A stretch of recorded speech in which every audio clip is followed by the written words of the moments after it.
Morning, co-anchor Emily Burris went on that honor flight trip. Some incredible stories coming back from Washington, D.C. Yeah, really incredible storytelling with her and our photojournalist Robert Dingwall, and just we're so proud of the men and women here in our area, so be sure to tune into their great storytelling. Meantime, Josh, we're coming off of a dry weekend in November. That's very uncommon, right? A rarity indeed. So I hope that everyone was able to kind of soak it up over the weekend, because all good things, as we know, must come to an end. Oh, must they? I know. Hey, I'll meet you in the middle and we'll hold off until Wednesday. Okay. Yeah.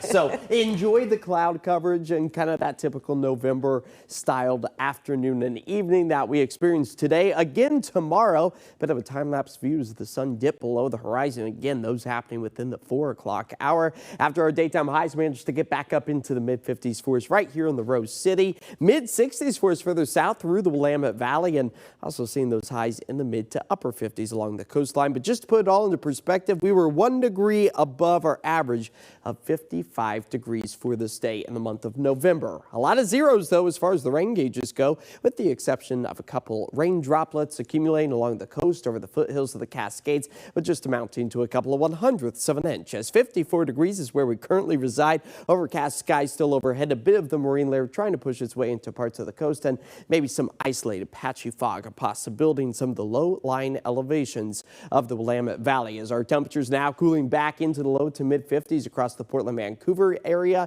Hood River at 50 degrees, and those low 50s enjoyed out along the shoreline. As our satellite and radar definitely depicting dry conditions. Again, maybe just an isolated raindrop or two out towards the far eastern sections of Marion County, but that is a small dose of what is in store. You can see all the cloud coverage out over the Pacific trying to push its way back into western Oregon and southwest Washington as we got this nice low pressure system spinning out towards the Gulf of Alaska. Now, we've already had a surplus in our rain department for the month of November, seeing almost 2.5 inches, giving us a surplus of just about a full inch. Now, that number continues to shrink as the number of dry days continue to add up, but I think we'll be adding to that surplus here in the coming days as that shrink in the rain deficit, or the surplus, I should say, has been stalled because of high pressure, but that now starts to break down as we prepare for this trough of cooler and rainier air to move its way back in western Oregon and southwest Washington. You'll notice by Thursday it sits right overhead,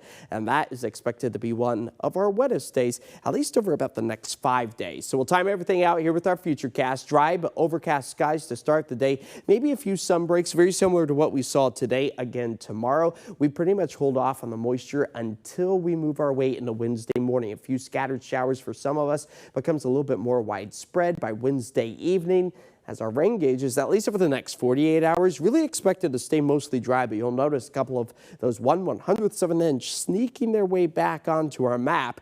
That's where that sprinkle potential really starts to ramp up. Now, looking at Wednesday all the way through Friday, our long-range weather forecast models still disagreeing, so we'll meet in the middle at about a 1/2 inch of moisture by the end of this week. That also comes as our snow elevation levels dip back to about 4,500 feet.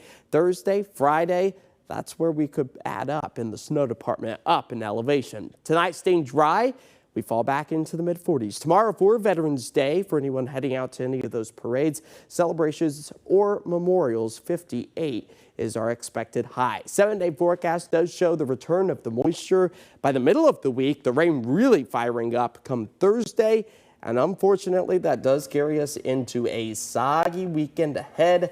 And look at our temperatures 1 week from today, 52 degrees.